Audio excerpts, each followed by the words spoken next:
Salut mes zéros préférés. Alors qu'est-ce qu'on fait aujourd'hui? On va faire des vortex. Et contrairement à ce que l'on peut penser, c'est plutôt complexe à utiliser, je trouve. Allez, on va regarder ça. Donc là, j'ai créé un émetteur circulaire qui émet des particules sur une surface avec une vitesse standard. Donc on va créer un XP vortex. Voilà, et on va regarder ce qui se passe avec les paramètres par défaut. Donc on a des jolies particules qui se mettent à tourner, notamment sur l'axe de leur émetteur, et puis elles finissent par se regrouper plus loin. Alors juste pour info, là j'ai activé une vitesse différente ici. Vous voyez pas, mais je suis à 250, donc je vais revenir à 25 ou à 30 pour avoir une vitesse normale. Voilà. Alors on voit quoi? Que les particules qui sont au centre restent au centre, mais se mettent à pivoter sur leur axe. On voit certaines particules ici qui finissent par se rapprocher de l'axe de rotation, puisqu'on voit bien qu'il y a un axe de rotation. Alors, dans le système vortex, il faut voir par exemple que si je déplace mon émetteur, ça n'a guère d'incidence sur les particules elles-mêmes. Les particules tournent à partir du centre de leur émetteur, là, dans l'axe où elles partent avec une vitesse. La position de l'objet vortex n'a pas d'incidence non plus. Ok. Alors on pourrait se dire, tiens, normalement mes particules devraient partir à un certain endroit. Non, elles partent par rapport à leur déplacement d'origine et se mettent à tourner. La taille, la forme de l'émetteur n'a pas d'incidence à ce sujet. Donc on revient sur le vortex. Alors je vais remettre quand même mon vortex là en icône à 0 au centre de la scène, idem pour mon émetteur. Voilà. Alors on revient sur le vortex et puis on a différents paramètres. On va regarder le mode object plus tard. On a move with object, donc ça va avec le paramètre object, on va regarder ça dans un moment. Et on a en dessous un vortex radius avec une spline, donc une courbe. Et on a au-dessus un paramètre spline duration. Alors, ce paramètre là, radius change, va permettre de changer le rayon du vortex. Donc mes particules sont émises depuis un émetteur. Et si j'augmente le début de la courbe, vous allez voir, les particules partent pour atteindre le rayon indiqué là, donc supérieur à 4. Et les particules vont finir par redescendre. Alors pour que ça aille un peu plus vite, qu'on voit mieux ce qu'on fait, je vais changer ici la vitesse. Je vais monter à 250 aussi vite que je peux. Voilà. Alors là en fait, on a une courbe spline qui est centrée sur un 0 qui est au milieu. Donc en fait, si on reste en spline à 0, les particules vont pratiquement garder leur trajectoire. Et je peux donc augmenter le rayon. Et puis à un instant T, alors je clique sur CTRL et je clique sur la courbe, ça crée un point. À un instant T, je peux ramener la variation à 0, c'est-à-dire que le rayon va arrêter de changer. Ou bien je peux le diminuer. Et là en fait le rayon va décroître de 4. Donc on le voit là au début, voilà, ça croît, ça décroît, puis ça recroît puisqu'on remonte à la fin là. Ok, donc on revient au rayon standard. Alors on peut créer des variations là-dessus, c'est-à-dire que chaque particule ne peut pas être précisément, pas forcément soumise au rayon précis indiqué par le spline, mais on peut ajouter une variation positive ou négative. Voilà, ce qui crée une dispersion un peu plus évidente. On a également un rayon minimum radius. Alors ici, comprenez bien, hein, sur la courbe, je lui dis pas, et avec ce point-là, de descendre à un rayon de moins 4. Non, je lui dis enlève 4 au rayon standard, d'après la position d'origine de la courbe.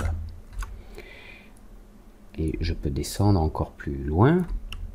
Alors il faut que je dézoome, j'appuie sur Shift, majuscule, je tourne la souris et...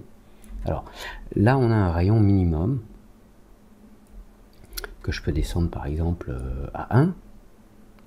Et puis on a une case à cocher en dessous, Kill at minimum radius, c'est-à-dire qu'une fois que les particules arrivent dans le rayon minimum de 1, elles vont être détruites. Alors détruites, je parle pas des poissons. Alors, je peux ramener ce point par exemple ici. Alors spline maximum indique le maximum de variation.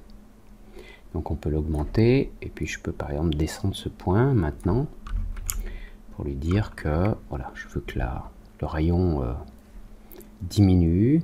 Il diminue jusqu'à arriver à une diminution de moins 20.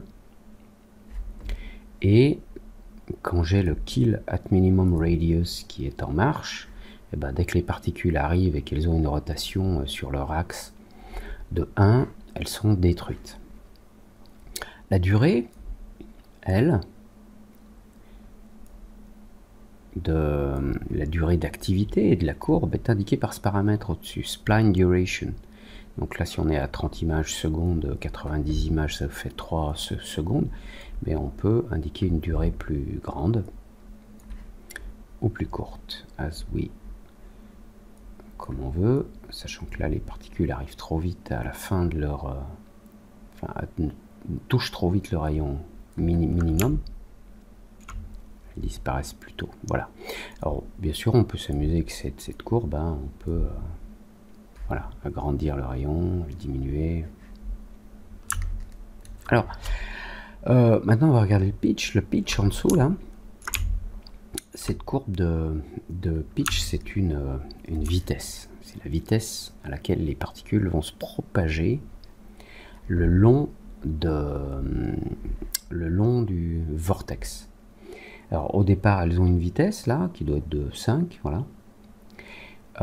Si je mets leur vitesse à 0, du début à la fin, vous voyez que les particules n'avancent plus. Donc je peux avoir par exemple une vitesse nulle au départ, je crée un point en appuyant sur CTRL, j'augmente, elles vont avoir une vitesse, donc elles accélèrent et ensuite elles ralentissent. On va revenir au début, voilà. Alors, elle reste pas longtemps sur une vitesse nulle, mais je peux allonger un petit peu là. Voilà, on a des particules qui stagnent un peu au début, puis elles accélèrent, puis elles ralentissent. Donc elles n'avancent plus. Maintenant, je les fais avancer à nouveau à la fin. Le rayon, bien sûr, lui, il peut être plus complexe. Hein. Il n'y a pas de problème avec ça. Voilà, on peut créer une courbe un peu space. Avec quelque chose de plus grand au début, puis qui se réduit ensuite. Alors il faut que ça se réduise suffisamment pour que ça se voit. Cela dit, on a une variation, là, donc je vais mettre la variation à 0, on le verra mieux. Et pour qu'on le voit encore mieux, au lieu d'avoir des particules là au centre de mon émetteur, je vais aller dans mon émetteur, qui est un émetteur circle, et je vais lui dire émet des particules sur le ring, on est sur l'anneau uniquement. Voilà, donc là on n'a plus de particules qui sont émises au milieu, on n'a que des particules autour. Donc on voit qu'au début elles ont peu de vitesse, le rayon grandit, puis après elles prennent de la vitesse grâce à mon pitch. N'oubliez pas de vérifier hein, les paramètres de minimum radius, de maximum, etc. Donc là on voit qu'on n'a pas de variation, hein, donc dans le rayon, si je mets une variation, on va voir que voilà, les particules se dispersent un petit peu plus sur le rayon. Ok, je reviens à 0. Qu'est-ce qu'on a d'autre? On a un pitch variation, donc puisqu'on a une vitesse là qui est donnée, enfin un accroissement ou une diminution.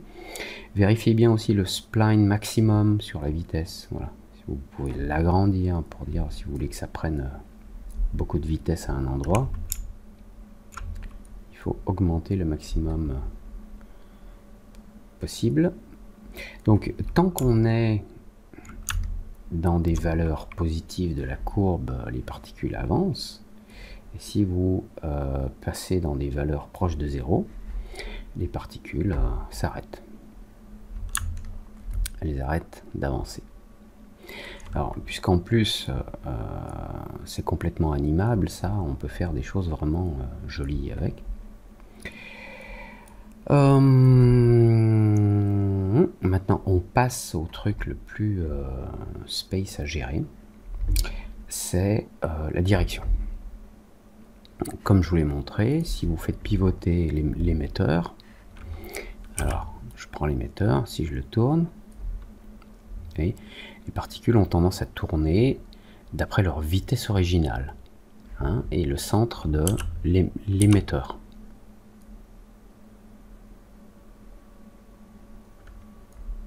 Okay. Maintenant, vous pouvez désigner un objet. Alors, je vais le remettre en angle 0. Vous pouvez désigner dans le vortex un objet qui va servir quelque part de cible.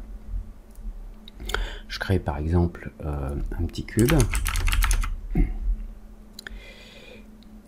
Il est un peu petit, on ne le voit plus là. 50, voilà. Je crée un cube, et si dans le vortex maintenant, j'utilise le cube et que je le descends ici dans Object, le cube va maintenant servir de cible pour les particules au moment de leur création. Alors, vous voyez le mouvement qui est opéré sous cet axe. En fait, l'axe de rotation est désigné par la cible. Mais l'axe Z, excusez-moi, l'axe Z du cube, là, il part de ce côté. Donc toutes les particules qui naissent vont tourner autour de cet axe avec les propriétés indiquées dans le vortex. Alors c'est quelque chose de très important, parce que si par exemple, voilà, pour qu'on voit mieux, je vais agrandir mon cube, et comme ça on voit mieux l'axe de rotation. Et maintenant, si je tourne mon cube,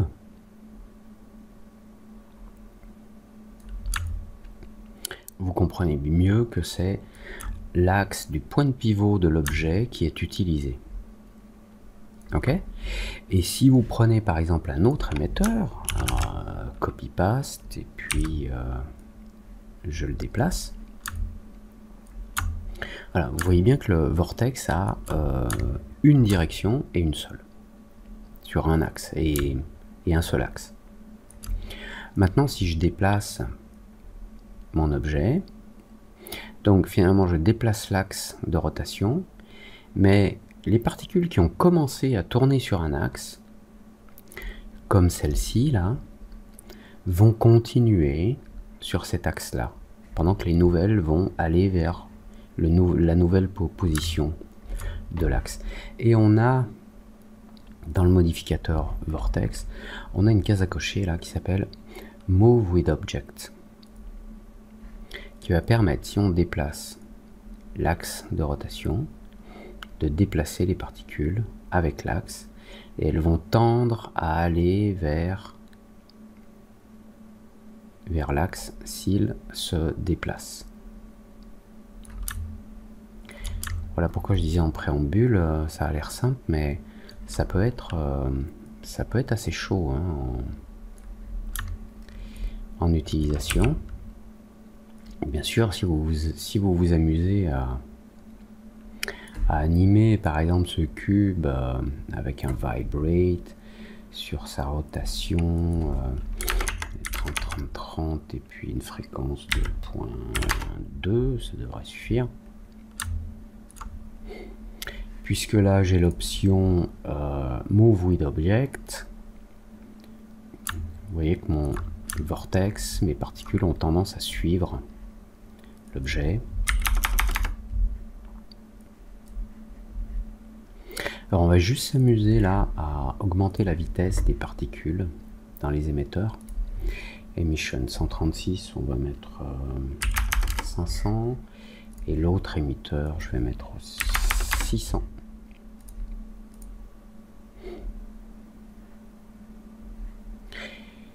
Voilà, donc vous voyez qu'on peut faire des choses vraiment très sympas. Notamment si j'augmente maintenant la quantité de particules, 1000 et 1000 au lieu de 100 et 100 par seconde.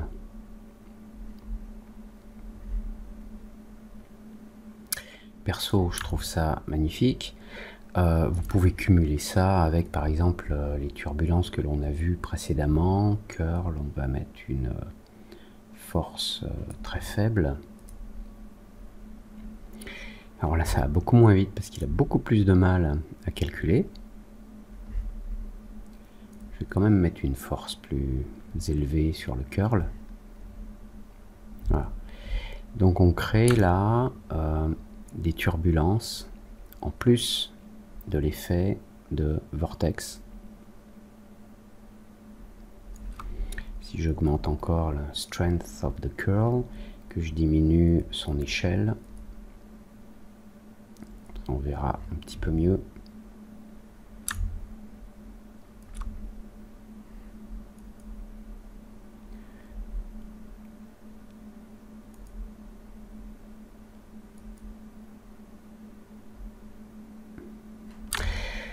Voilà, bon, perso, j'adore m'amuser avec le vortex.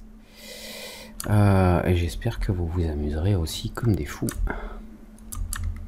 avec ça. Qu'est-ce qu'on regarde ensuite? On va regarder Vorticity, qui comme Gaseous normalement s'utilise dans un domaine fluidique ou gazeux, mais on peut l'utiliser en dehors du domaine. Donc on va regarder comment on s'en sert en dehors du domaine, rapidement ce que ça fait dans le domaine, et puis il y aura un tuto dédié à tout ce qu'on peut faire dans les domaines. Voilà. Allez, à très bientôt pour de nouvelles aventures. Ciao.